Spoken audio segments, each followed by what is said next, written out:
The Future Sport Podcast is brought to you by 3Advance, developers of sports tech apps that are AI-powered and UX-focused. So if you're looking to create some apps for your startup or your sports biz calls for some artificial or business intelligence, you should check out 3Advance. They're incredible. Go to 3advance.com. That's the number 3advance.com. Empire.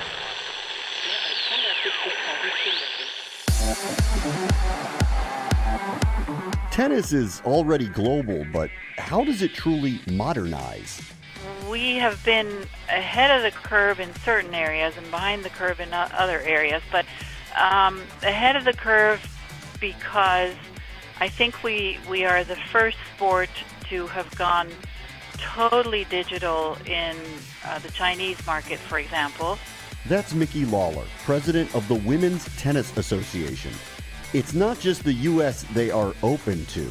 It's ideas from around the world. This is the Future Sport Podcast. I'm Bram Weinstein.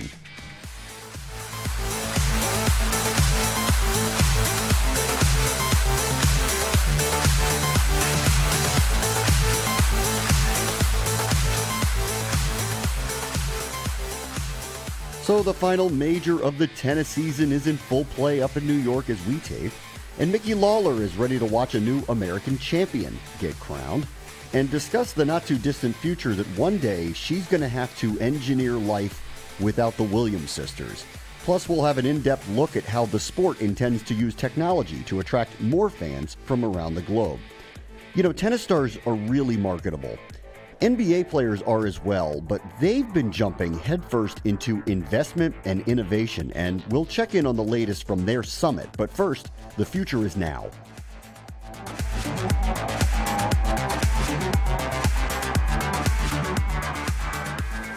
The robots are coming, and they might just replace those humans who never seem to get it right at the highest level of the judged Olympic sports. Louise Radnofsky is covering developments heading into the Tokyo Olympic Games next summer for the Wall Street Journal. Hi, Louise. Hi, thanks for having me. What kind of technology are we talking about here? We're talking about a form of technology generally understood to be on the verge of artificial intelligence. What gymnastics judging currently has for its replay system in questions where a score is challenged is pretty crude. It's a video that can zoom in and out.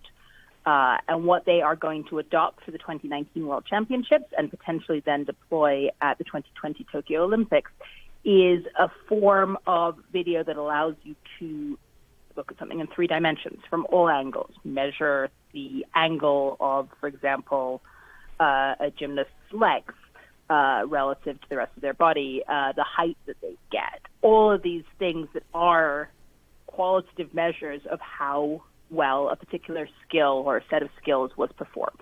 How are the athletes reacting to this possibility of this being implemented? There are mixed reactions, but a number of coaches that we talked to liked the idea in some respects, as did other gymnastics officials. They had seen poor judging decisions over the years.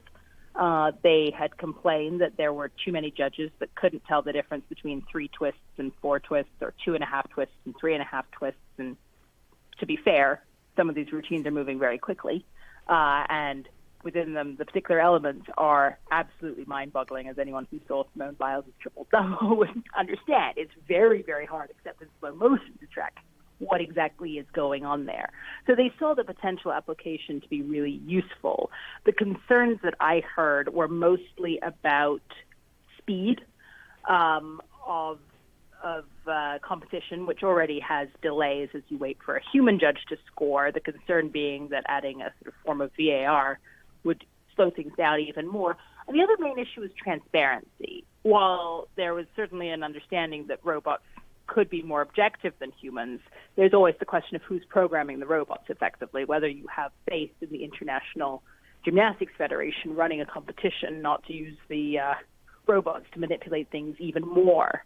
But as everybody who follows gymnastics and figure skating and other judge sports knows, and maybe this is part of the appeal of those judge sports for some spectators, there's a lot of human drama involved right now. And this would, in theory, sidestep some of that Russian judge, Ukrainian judge, American judge, French judge stuff that both drives what some people find fascinating about the sport and drives what other people would conclude, is a factor in making it not a real sport in their eyes. Yeah, well, I mean, listen, this is happening in baseball in America now where they're testing out robotic umpires, and it does lead to a larger question of when does human subjectivity matter for a performance, especially in the case of routines, is what we're talking about here. And they're all going to be a little bit different.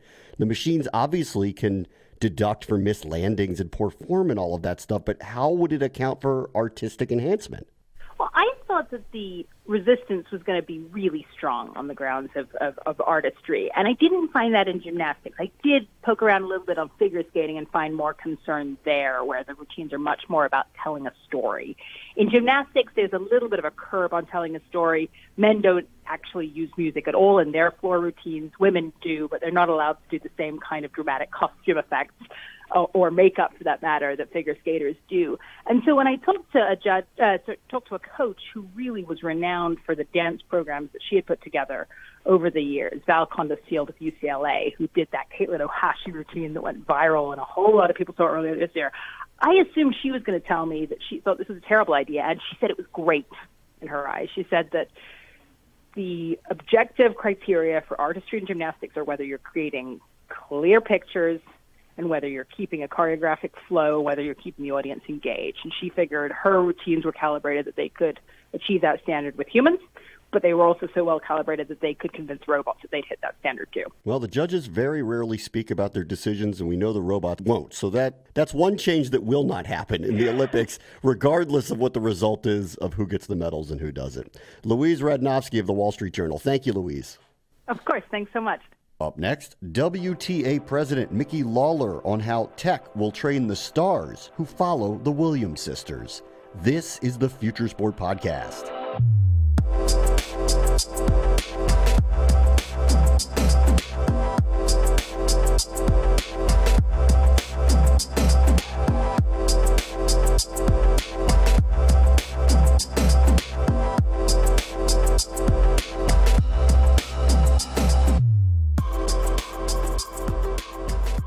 Our guest this week is Micky Lawler, who is the president of the Women's Tennis Association. And since we're talking about the future, who knew the future included the daughter of the owners of the Bills and Sabres, Jessica Pegula, winning a tournament here in my hometown of Washington, D.C., Micky? Amazing.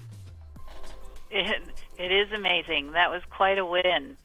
And it was so good to see that she had her little mascot with her when she won the title.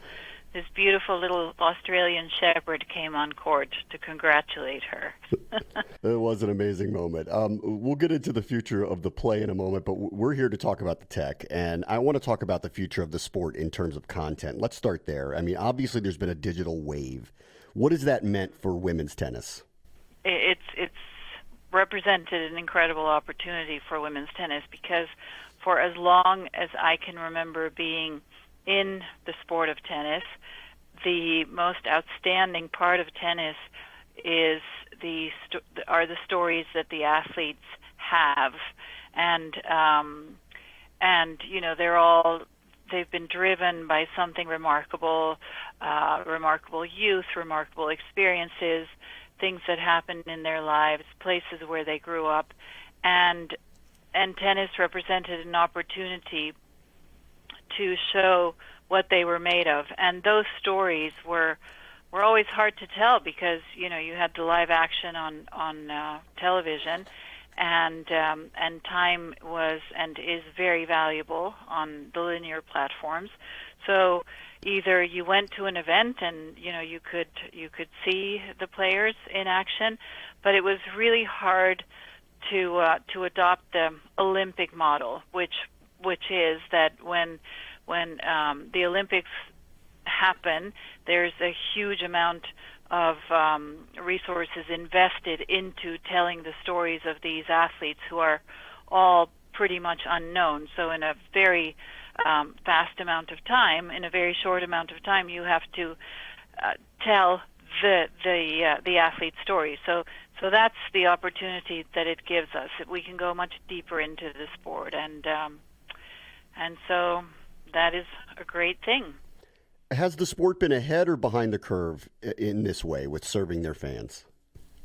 Well, I think we have been ahead of the curve in certain areas and behind the curve in other areas, but ahead of the curve because I think we are the first sport to have gone totally digital in the Chinese market, for example. And the Chinese example is a special example because in China you have CCTV, which is the national television network, and that's how television used to work in other countries as well. Here you had NBC, ABC, CBS. They were the big broadcasters, and you had advertising supporting it. In other countries, you had national subsidies supporting them. So in China, you still have that model, and the choice of the consumer was in the over-the-top area, in the digital space. And so companies like iQIYI, and iQIYI is our media partner in China. They picture iQIYI as a mix of Netflix and YouTube. They came to us and said we want to tell the WTA story. Now that was of course because the stars aligned perfectly for us in China with the emergence of Lina and a superstar like Lina drives a tremendous amount of interest in a country that has over 1 billion people. So that was ahead of the curve. And then behind the curve, the direct-to-consumer platform for us, we stepped out of it for a year to figure out what we wanted to do, really to do a better job than we were doing and to get, again, ahead of the curve. And now we're seeing, it's a world, a space that changes very, very quickly. But now we're seeing that all the traditionally linear broadcasters are very focused on over the top.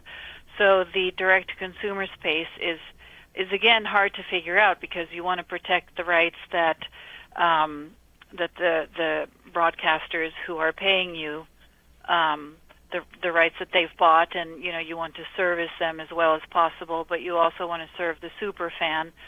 So it evolves very quickly, and it is something that needs a bit of a flexible approach. But because it's changing for everybody, it requires for all of us to work very closely together, if that makes sense. Yeah, I mean, I was really going to end with this, but I'll ask it now since we're talking about it. 5 to 10 years from now, outside of Wimbledon, U.S. Open, other majors, which I assume are going to still have a linear way to watch and multiple ways to watch because of the global interest.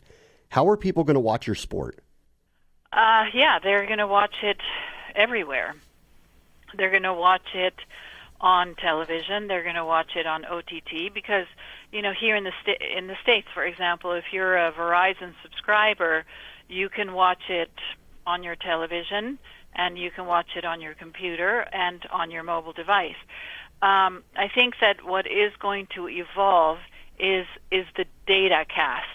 So the data cast I see as a broadcast, but it's completely, the match is told through data, and you've got somebody commentating so that the whole thing makes sense. And if you can picture the NBA halftime show where the data is taken apart and it's told into a story, I think that is going to grow and grow and grow. And especially the younger fan is very demanding when it comes to data and insights, and this data is going to have several other applications that are important to the sport. So I think that you will have lots of viewing choices, and it's going to keep evolving. You view that as the second screen experience, that the Yes. typical traditional way of presenting matches will continue in perpetuity, and this is what you're discussing is what a lot of leagues are discussing, second screen experience. Yeah, exactly, yeah. And I remember a couple of years ago at the U.S. Open having one of these sleepless nights and watching a legendary match on ESPN, and the commentators really were limited to, beautiful backhand, was that ball in or out? There were no first serve percentages, or the data was very, very superficial. It was what the naked eye could see, and now we've got really incredibly sophisticated cameras, and we have Hawkeye technology, and that's just getting bigger and better and cheaper, so that we can deploy it on all courts. And so the data offering is going to be tremendous, and that's going to have applications as well for player health and predictive data, and so and gaming, which is something that every sport has to look at, and you wish you didn't, but you do, because it's the highest form of fan engagement, and or you wish you could look at it, but take away the unhealthy part of gaming. There's a couple parts to that. I want to get back to the presentation, because there is this feeling, as someone who's a fan of sports, there's a beauty to that sport and an artistic nature to that sport. And I guess you guys are going to have to toggle between what the future looks like and overloading a screen with analytics and data that takes away from what is the presentation, which has worked for years, the beauty of watching tennis players literally just play tennis. Well, hopefully we can be very selective and not overload the screen with data. If I could tell you that the artistic part, the human performance part of the presentation will stay protected and intact. But if, for example, I could tell you that a certain player, on her second serve, she moves in 1.5 foot closer to the baseline, and that minimizes the ball speed by X amount, and it lowers the height that she clears the net by X amount, and what that does to the chances of a winner return, that's kind of really interesting stuff, right? If you can start seeing trends, and we have been ahead of the curve in terms of using this for real-time coaching with our technology partner, SAP. So we've worked very closely together to be precisely selective about that data, because through what we have today, we can kill ourselves with data. But with SAP, we've worked out an on-court coaching technology, which is how we started with SAP, to take precisely what data is relevant to be additive and not to detract from the beauty of the game. And so your argument is very present in our minds. It's an incredibly important argument, and it also applies in a way to on-court coaching, for which we've received a lot of criticism in many instances, because tennis is supposed to be the gladiator sport where two people are out there alone and they battle it out, and the best woman wins. And what we've seen is that by deploying on-court coaching, we add to the personalities on court. In every sport, the coach plays a major role. In tennis, this is starting to happen because we were ahead of the curve and we broke the mold on that one. But we also raised the level of the game, and that has backfired a little bit in the sense that now people say, God, you never know who's going to win. This week it's this person, that week, because there's a lot of depth to this game. And that has good sides and it has bad sides. But I believe that through this real-time data that's been very selective, the level of tennis has really been raised. You had mentioned this predictive technology. There's a lot of data out there that is going to help predict for you. Yep. What does that look like for the WTA? Well, that looks like, when you look at specific trends that are really reliable, you can predict very simple things that if you keep doing this is going to happen. Then you've got athlete tracking data, which is similar to the ball tracking data. And athlete tracking data can track movements, foot positioning, weaknesses in joints, like weaknesses in ankles or knee positioning. You can really analyze biometrics and just physiology of movement that can later avoid injuries. So, looking at little tweaks or big tweaks, but trying to optimize the athlete's movement and really avoid injury. Are the athletes pushing back at all about wearables for that specific reason, that their biometrics would become public on some level? We know in some team sports, specifically baseball, they're being careful about it. There's big contracts obviously on the line, so I know this is a solo sport, so it's different, but that seems to be what would be a common risk for the players. We have had discussions about wearables, and obviously the biometric data is private data, and is there a price at which a player will make it public? I really don't know. It's too early to say. We have not had discussions to that level yet, and I think that the athlete would have to have a very detailed understanding of what would happen to the data, how would it be used. I think to trade personal data for financial currency, I really don't see that happening. There's got to be a bigger purpose. Let's go back to one of those. I'm showing my age here. I'm the old fuddy-duddy now that likes tennis the way it was. Don't need all the stats on my screen. And we have predictive technology here that's coming through. I do wonder. I ask a lot of people who are in charge of these type of things: is sports being more predictable? Is that actually a good thing? Well, I don't think you can ever fully make sports predictable, because at the end of the day, it's about human performance. So I don't see that happening.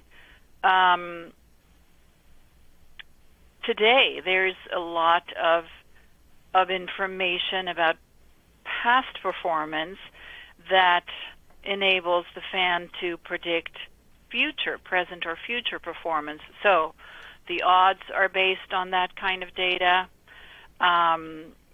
A fan who follows a certain team knows exactly what the strengths and weaknesses are of athletes on the field, and who's the first player in that position, or that player is injured, in comes the second player who doesn't have as much experience, etc. So there is a lot of predictive information that we use in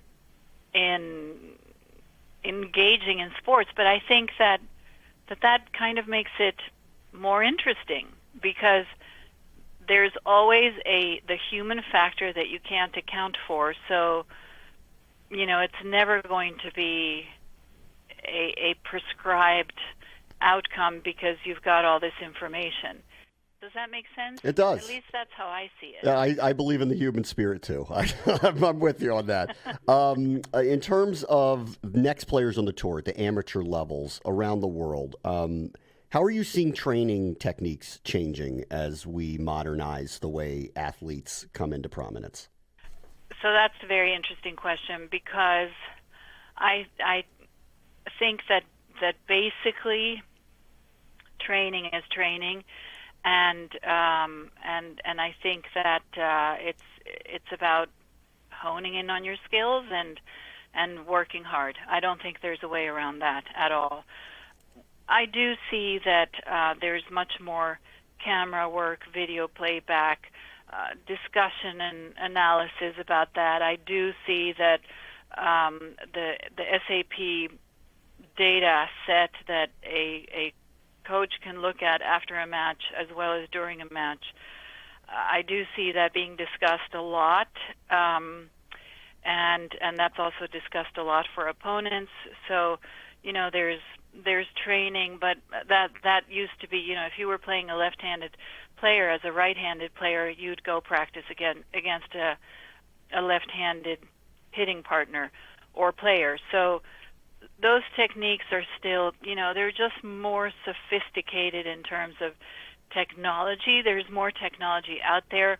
Now you can have a heart rate monitor and look at the point of lactic acid buildup and things like that, yes, are very sophisticated. But at the end of the day, it comes down to you just have to work hard. I want to get into your background, just for a moment. Yeah. Prior to becoming president of the WTA, you were working with the global marketing and representation firm Octagon for a number of years. And full disclosure here, I'm a client of theirs. How did that background shape how you view partnerships and how players themselves can connect now with fans and conduct business on their own with all of this different technology and availability of reach? Well, I think that I spent 27 years with Octagon and Advantage before they were Octagon. So I grew up at Octagon, and my life there was very, very free. As long as you did your job and you followed the rules, client first, always client first. So I always thought about what is the future going to look like and how for the athlete and her partnerships, what is the return, what's the value proposition, and how can we grow these partnerships? Because a partnership only works if it's a win-win, and that applies across all partnerships, right? So when there's a point of tension, it has to be corrected. So I remember one specific example with Amelie Mauresmo, who was number one in the world, and she didn't have a shoe and apparel contract, and she'd been with Nike for 14 years, and it was going to be, if you took this at face value, holy cow, how are we going to find her an endorsement in the shoe and apparel category, which is the most important category for a tennis player. And anyway, long story short, we did a phenomenal deal with Reebok, and the deal she had not won a Grand Slam. She won Australia, then she won Wimbledon, she won the finals of the WTA. So I knew the athlete side very, very well. I knew how to build value, and obviously Octagon has had a major influence on the development of and the growth of the WTA. So I'd been involved in many, many tournaments and brought many tournaments to the WTA at the time with the help of the Octagon Network. So I'd been on the board of the WTA for 10 years and had actually witnessed from the moment I started my career that only the top 5 players in the world on the WTA were able to make enough money to survive, and on the ATP it was the top 100, so or even more. So I have grown up in this sport and have had the benefit of watching it grow and being part of its growth and thinking outside the box, thinking outside boundaries, looking at new markets, and it's really been quite a fascinating journey. And I'll let you go. Every aspect. Yeah, yes. I'll let you go with this. The show is about the future, and the future seems to have an inevitable end for the Williams sisters. So I want to ask you one question on the court, which is, eventually they are going to retire and age will catch up to them. And you have a lot of exciting things happening. Specifically, it sounds like in Asia as well, and the larger globalization of the sport. How do you guys brace for what is the end of one of the great dynasties of sports? I think that's an inherent part of the circle of life that applies to sports as well. The impact that the Williams sisters will continue to have on tennis is forever. They will be irreplaceable as sisters, irreplaceable as individual champions and contributors to the sport, and not only to the sport but beyond the sport, which is what makes it so special and what makes us so privileged to work in women's tennis. But every career that comes to an end opens up doors for new careers and new generations, and I've spoken about this since I started working in the sport in 1986. What's going to happen when John McEnroe retires? What will happen when Jimmy Connors retires? American tennis is dead. And then came Agassi, and then came Sampras. And what about Steffi Graf? It won't ever be the same. You're right, it will never be the same, but it will be different, and there will be new stars, and Serena and Venus will always be flag bearers for this sport, for women, for girls, and they are superstars from here till forever. It'll be interesting to see how we're watching this sport in the next 5 to 10 years as well. Micky Lawler is the president of the WTA. Thank you so much for all the time today. Thank you so much, Bram. Thank you, and good luck to you. Hope to see you soon in your hometown. Up next, how NBA players have become a major tech investment arm. This is the Future Sport Podcast.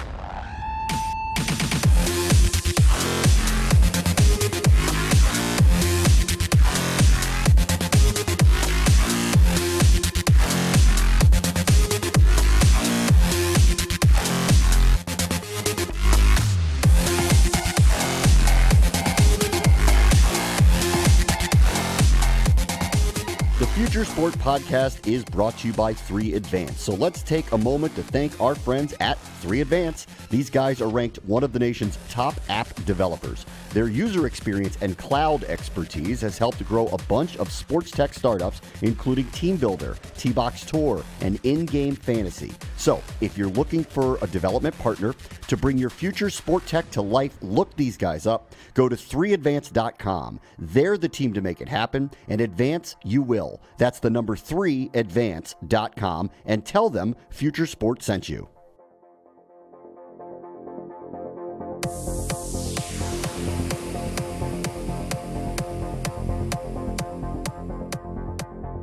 Can the NBA be a leader in where investment in tech is made? There have been a number of high-profile players like Kevin Durant and Andre Iguodala who have spread their interest throughout the tech space. Diamond Leung from The Athletic is here now. Hey, Diamond, how are you? Hey, Bram, how's it going? You know, I named a couple of Warriors there, previous Warriors, located right in Silicon Valley, which makes sense that they would be part of that world. And now the players took their tech conference to Canada. Why did they do that? Well, I think it's, really started with, a person named Randy Osei, and he's kind of a former player manager, and he took inspiration from, maybe some of these other Silicon Valley players who began to talk tech and bring together a player-led conference, and he decided to kind of create his own thing in Toronto, and it's called the Athlete Tech Summit, and I was able to attend earlier in August. And, a lot of players came through. They were speakers. They were audience members. And I think there's just a lot of interest surrounding this topic. What are they interested in specifically? Are you finding there are specific sectors that they want to invest in? I think what I've seen overall is, first, it starts with their brand, their own brand. And, there was a lot of talk about social media and how can it be used, to capitalize upon. But also, I think they're interested in investing and, growing wealth. NBA players have money. And, I think startups and other companies looking for funding see that, and there's opportunities for partnerships there. And, whether it's in technology, whether it's in education, one of the interesting, areas of investment that came up during this conference was, the cannabis industry. It's growing. And I think, there's, different, segments of, society that are looking already to invest in these groups, and why not NBA athletes as well? Well, it's interesting. They've been, at least Adam Silver has been ahead of the curve with how he feels about the use of marijuana, even though it's not legalized throughout the country yet, which it seems to be rolling down that hill, but we'll see. The NFL Players Union built an investment for startup and an arm there. Is that what's happening in the NBA, or are the NBA players kind of doing this on their own? I think the NBA players are doing this on their own. It's pretty organic the way Steph Curry and Andre Iguodala, have done it. At the same time, you're also seeing the NBA kind of get involved as well. I believe they recently invested in an app called Home Court, and that's an app that also has player investors as well. So you're starting to see from the league side. And to be clear, I think Andre Iguodala, when he first started some of the, one of the events, it was through the NBPA as well. So I think from the union side, from the league side, there's plenty of interest to go around. And what are you seeing in the league? What are they interested in? What's the tech advancements we're going to see in the league soon? Oh boy, I think obviously they're going to continue with the optical tracking. I think the technology there just gets better and better as we kind of analyze all the micro movements that these players do, and there's so much interest in statistics and kind of explaining how basketball can be played and also maximized. And I think that's kind of the next wave. And I understand that the league is also it was reported that they were testing a connected ball as well. And so it's, can that deliver more insights? Can whether it's for the teams, the players? I think it's all going toward maximizing basketball play. And I think that can only be good for the league. Diamond Leung from The Athletic. Thanks, Diamond. Thanks, Bram. That will do it for us this week. Remember, the future is now. This is the Future Sport Podcast. I'm Bram Weinstein.